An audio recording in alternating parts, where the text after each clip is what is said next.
What's up guys? In this video, I'm going to share with you how to come up with business ideas that are actually good. Welcome to How to Start a Startup. In this course, I'll share with you the exact steps I took to build my own business, ContactOut, to 8 figures in revenue. If you watch this entire video series, email me and I'll be open to investing up to $50,000 in your business. You'd also get 1 hour of coaching per week from myself and other mentors that have built million-dollar businesses. Visit Athena VC for more details. We're on a mission to help 1 million founders start their first business, and we want to start Silicon Valley ecosystems all around the world so we can accelerate science, technology, and progress. So I'd start by picking an industry with big market size that I'm passionate about. I'll find 100 companies in that industry and I'll study their product, their marketing, their sales process. I'll go really into detail. I'll talk to ex-employees. I'll find founders in that industry that have moved on. I'll interview them. I'll talk to at least 50 industry experts, and then I'll go on to talking to at least 100 users of these products in this industry. For me, it was recruiting. And in the process of that, I'd be able to become an expert myself and use all this information as a way to create a solution and a product that is 10 times better than whatever is out there. Picking an industry with a big market size is important because counterintuitively, it's actually easier to succeed working on a big problem than it is working on a small one, according to Sam Altman of OpenAI and Y Combinator. This is because it's easier to inspire people to join you, it's easier to raise money, and you also have more room for error. If you're trying to solve artificial general intelligence, even if you get 1% of the way there, you'll still make $10 billion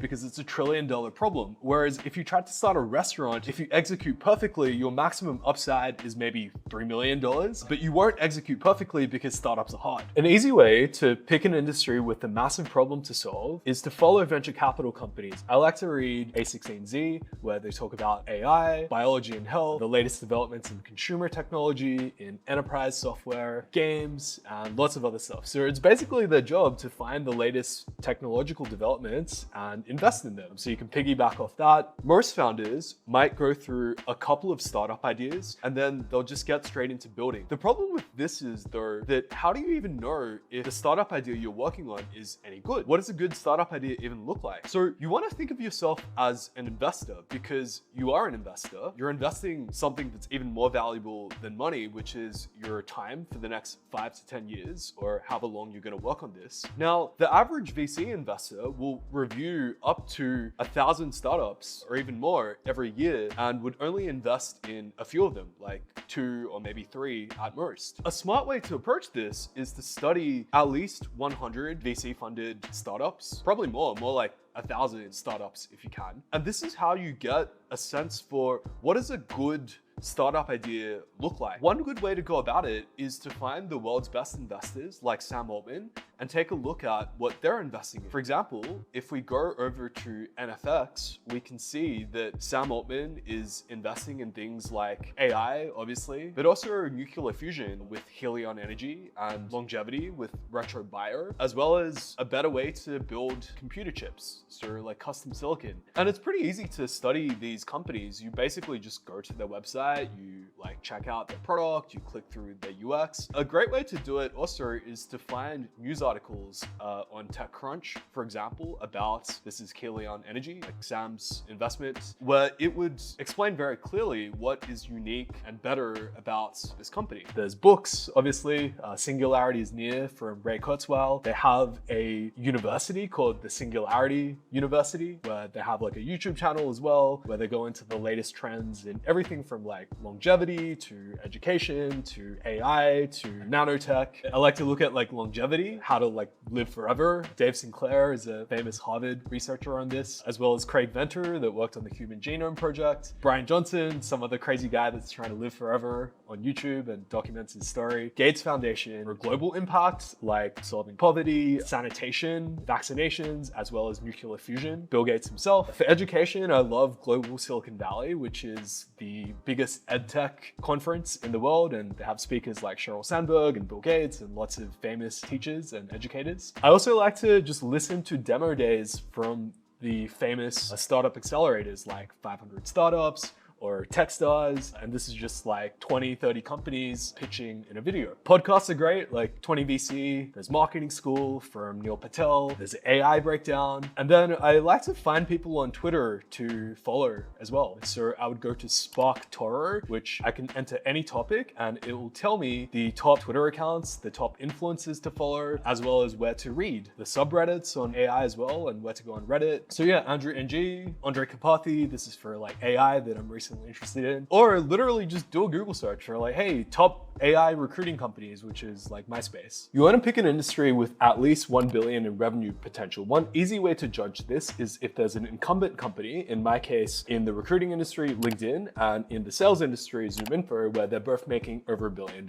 You want to find a big industry where consumers are unhappy with current solutions, because that way there's a gap in the market to provide a solution that's significantly better. The biggest industries in the world are not what you think. Most startup founders are like, oh, I'll just start another B2B software as a service company. When actually, according to IBISWorld, the biggest industries globally are telecommunications, energy, insurance, real estate, automotive, banking. And in the US, there's healthcare, hospitals, pharmaceuticals, as well as education, schools and universities, and insurance. I can think of so many problems that I've personally experienced in most of these industries. For example, education. So school was a massive waste of my life. Mark Zuckerberg and Priscilla Chan are creating a new school curriculum called Summit that's focused on mentoring, real-world projects, and self-directed learning. There's also Minerva University, where you get to solve real-world problems and work at 8 different internships across 8 different countries instead of just learning from books. And then there's startup accelerators. Imagine if you can get rid of MBA programs and just do a 2-year startup accelerator where you actually build your business instead of learning about business. There's real estate and housing affordability. What if we can house people in $50,000 houses like the one that Elon Musk lives in? There's affordable energy. Bill Gates is working on a mini nuclear reactor that is safe and doesn't melt down, and which you can put in your neighborhood to source virtually unlimited energy. And then there's healthcare, which is the biggest expense in the US. Instead of treating disease when we get it, what if we can allow people to be healthier by slowing down and reversing the process of aging so we don't get sick in the first place, which is what Dr. David Sinclair of Harvard University is working on. There's also advances in editing our DNA with CRISPR, which literally allows to be superhuman and disease-free, from Dr. Jennifer Doudna. After picking an industry, for me, it was recruiting. The next step is to study 100 companies in this industry. So you can go to Y Combinator, and all their companies are ordered by industry. So there's like 60 recruiting companies here. You can go to Product Hunt and check out the latest trending tools in recruiting. I could do like a basic people search for SaaS companies in the recruiting space and get like lists of companies. You can go to Crunchbase, where if I search recruiting, there's like 40,000 companies. If I want to be a bit more specific, maybe I can say recruiting companies in the United States that have been founded in the last 3 years, or perhaps recruiting companies that use latest technologies like AI. And then for each of these companies, I would just go through their UX, go through their onboarding flow, and try to think about like what is unique about their product and what aspects of their product offer the most value to users. So what I learned from my product research is that most people use a LinkedIn Recruiter for recruiting. People would have a applicant tracking system to store the candidates and track their process, or things like Lever, Greenhouse, which I played with. And these are the more like traditional tools that recruiters will use. Then there's the contact data tools, of which ContactOut is one of,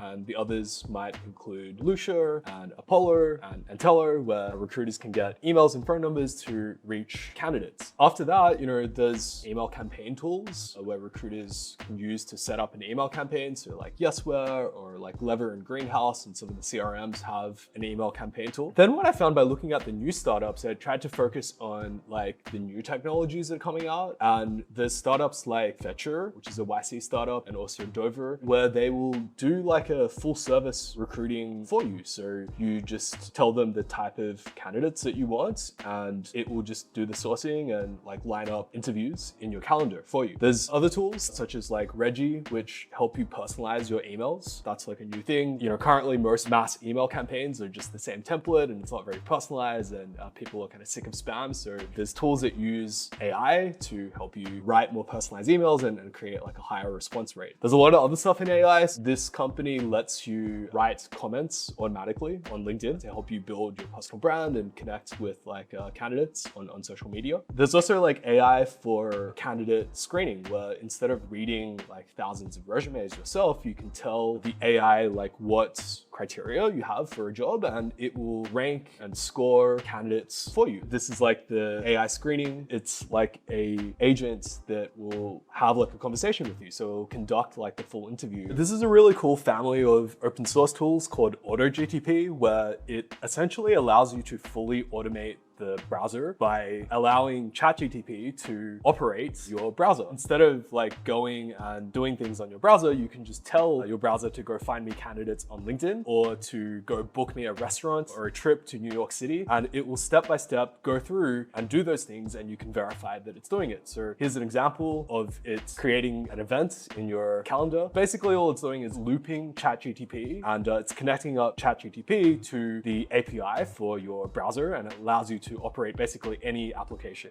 It's really exciting that you can potentially automate all of recruiting. As we're studying these companies, we want to focus on what is the smallest thing that I can build that provides maximum value. Ideally something that we can build in 2 to 4 weeks and is a 10 times better solution compared to what most recruiters or most users in general are doing. So what we decided to focus on at ContactOut after doing all the product research is to personalize email messaging using AI. We would pass over somebody's LinkedIn profile to OpenAI, and OpenAI will write a personalized message, in this case to Bill Gates, talking about his book, how to avoid a climate disaster, and his philanthropy in like climate change, and how we want to reach out to collaborate on some like climate change projects. The second function we built was a email writer, where instead of having to like respond to emails, you can just tell AI, hey, respond to Bill and set up a meeting for next week, and the AI will write the email for you. These are both fairly simple functions. All you do is you pass the email or you pass a LinkedIn profile over to OpenAI with some instructions, and it'll return the written response. So both can be built within 2 to 4 weeks. We're also working on a longer term moonshot project, which is automating your entire browser with AutoGTP. So instead of clicking around in the browser, you just tell your browser what to do and it'll go do it for you. So obviously a complete moonshot. I think it's completely fine to copy and build off of other people's ideas. Steve Jobs once said that good artists copy and great artists steal, a quote that he stole himself from Picasso. The key is that whatever ideas you copy or inspired by, we want to make it so that the product that comes out is a 10 times better experience for the end consumer than what's currently available. Steve, with Apple, he took the graphics user interface from Xerox, but not only did he take it, he improved it. So there was the graphical user interface, there were windows, but the windows weren't overlapping and they didn't have a mouse. So it was just operated by the command line, whereas with Apple, they introduced the mouse. You could resize the windows, you can drag and drop the windows, you can overlap them. There's a whole folder structure where you can move the icons around. Apple just made it a lot better and a lot more intuitive, but it was built off of what originally came up with at Xerox. So let me walk you through the detailed process on how our product design team studies competitor products. So what we would do for our last product launch is to go to every competitor product and look at every screen. So this is Zoom Info, and we would look at every UX flow from their filters to their search to their save functionality, similar profiles. We would assess the UX, we would assess the strengths, weaknesses, and would come up with recommendations. We'd do this for Apollo, every single screen, take a screenshot, analyze every function, and would look at least like several of these. There's like Lucia here, there's LinkedIn Sales Navigator, Hire Easy, Entello, Seekout. Every one of these would spend at least like a couple of hours looking at. These are some more screens here. From there, we would map out the user actions, the user story that users would go through. We would talk to users, at least 100 users. Then we would go to feedback on our current UX, mainly from our users and from user interviews, and we would point out what we found and all the different points for improvement and bugs and prioritize them. And finally, we would get to the design mockups for our new design, which we have here, and we would typically do like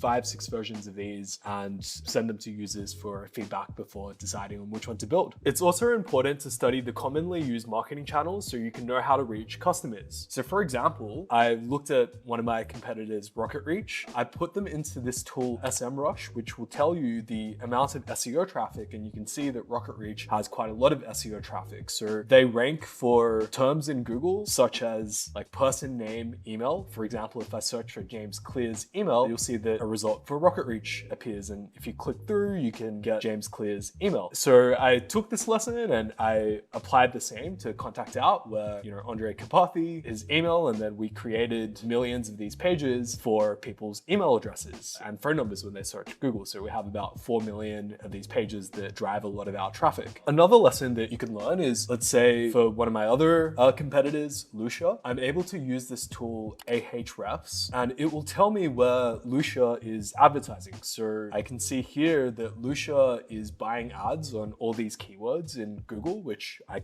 could also buy ads if I wanted to. I could go to the Facebook ads library and I can see the ad copy, and I can even like play the ad that Lucia is using to just study, hey, what's their branding like, how they're communicating to users. Here's one of the other guys in our industry, Lemless. Lemless is big on social media, and this is their TikTok channel where I can get to study their content. And from that, we created our own content on our TikTok channel that is like inspired by what other people are doing. Apollo is another good company to take lessons from. They have an affiliate program that drives a lot of their revenues, which inspired us to create a similar partnership program where we approached applicant tracking systems and other adjacent companies that are also selling to recruiters to get a partnership. And Lever now like helps us sell ContactOut to their customers for a revenue share, as does Greenhouse. That's another ATS that we're a partner of. All right, so here's how to learn about how to sell your product. So what we did was we took any random company, in this case, Imeron, which was a COVID research company, and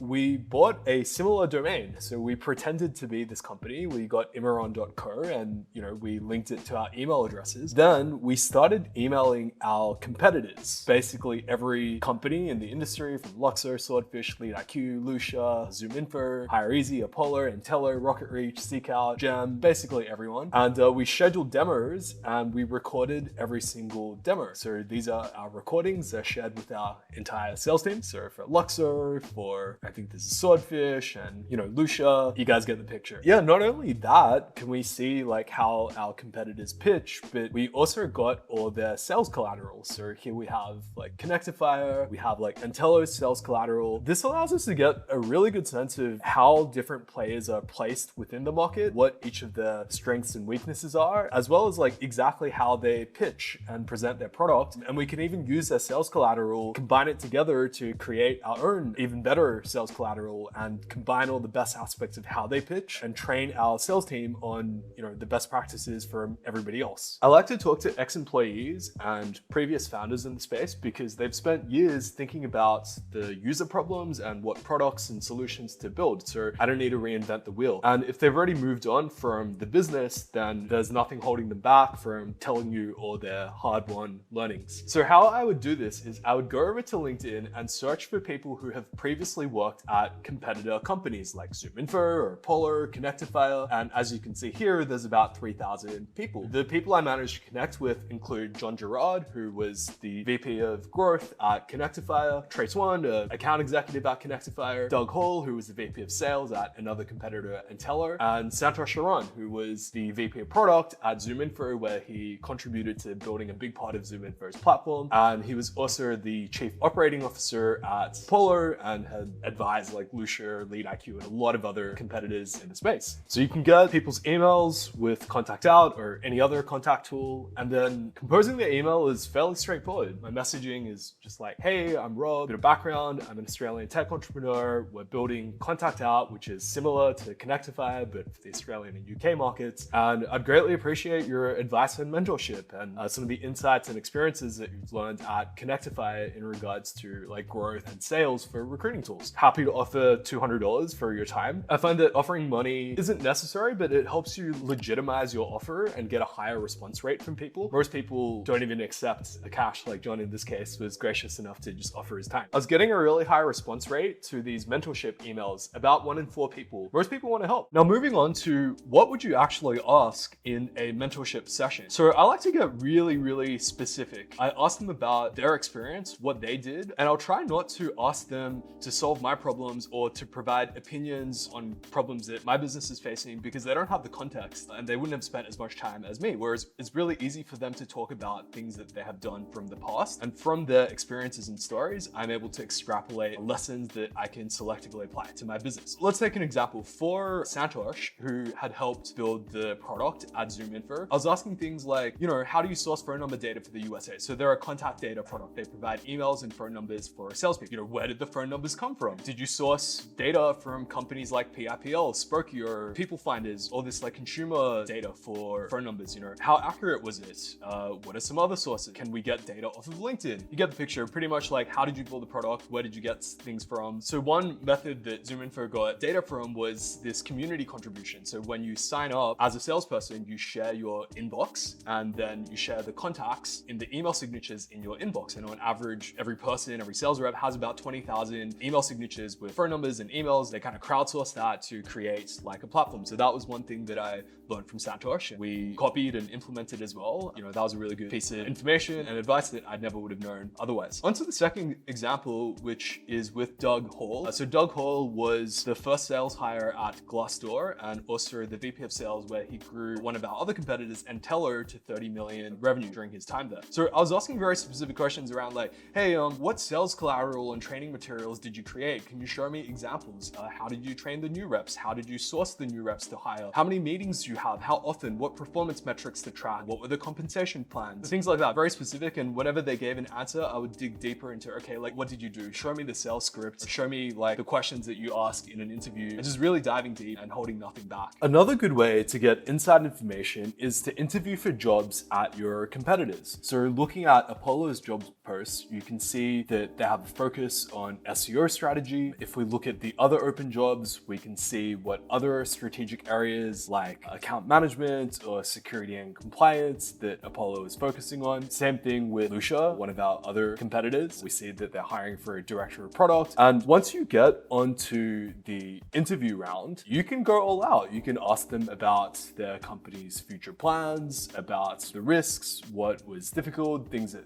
they're going to focus on, and the direction for various different departments, which would be a lot of good information. For any aspect of the business that I don't understand, I like to talk to a lot of industry experts. You can go to sites like intro.co, where you can literally book billionaire founders like the founder of Zillow or the founder of Reddit, Alexis Onaharin. There's other similar sites like ADP List, where if you don't know how to do product design or engineering or marketing, you can book mentors within these specific areas. And these will be guys that lead the different various functions at famous companies, like Airbnb or Slack, or like the head of marketing at Tinder. And then Clarity is another platform. Basically, whatever you don't know, you can either read about it online, or you can just ask somebody that does, and they'll give you like lots of ideas to go off. So I was lucky enough to have the founder of Reddit, Alexis Onaharin, coach me in person, and he was kind enough to send me a preview of his book via email. I also had the founder of Canva, Cliff, coach me as well. So even very successful people, they'll find time to help you. Just reach out. You want to talk to users. At ContactOut, we spoke to perhaps more than 300 users. Y Combinator stresses this as the most important part of building a startup, because you need to understand the user's problems, their workflow, and if your business idea is a good solution to the user's problem, and do they even care? So I would reach out with a similar email seeking mentorship, in this case to recruiters that are the users for ContactOut, and I'll just be like, hey, we're building ContactOut. It's a sourcing tool that provides contact data and uses AI to help you write and personalize emails, and I'll be grateful for your mentorship and feedback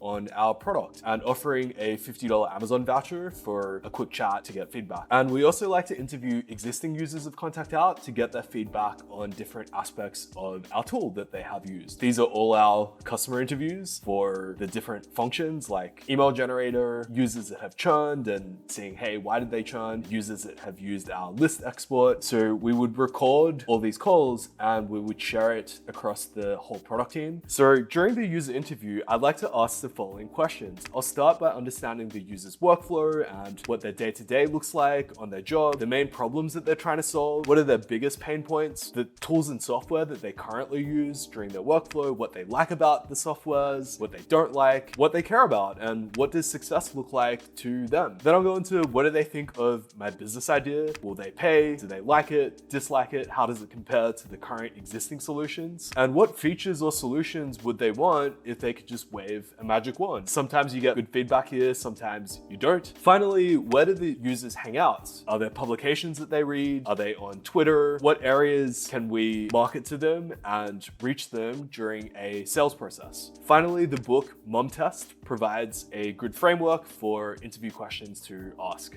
So after you've done all that research, you'll become an expert and you'll be in a good position to create a product that is 10 times better than whatever is currently out there. The most important factor in determining success is grit, determination, and not giving up. It takes at least 7 years to get a PhD, 12 years to become a doctor, and at least 8 years to become a lawyer. Yet people think with startups that if you try and you fail after 2 years, 3 years, then you give up and it's too hard. That's not the case. It takes 10 years to become an expert in anything, and that includes startups. I don't know many people, in fact, I don't know anyone who has been doing a startup for 10 years and is not making at least $1 million.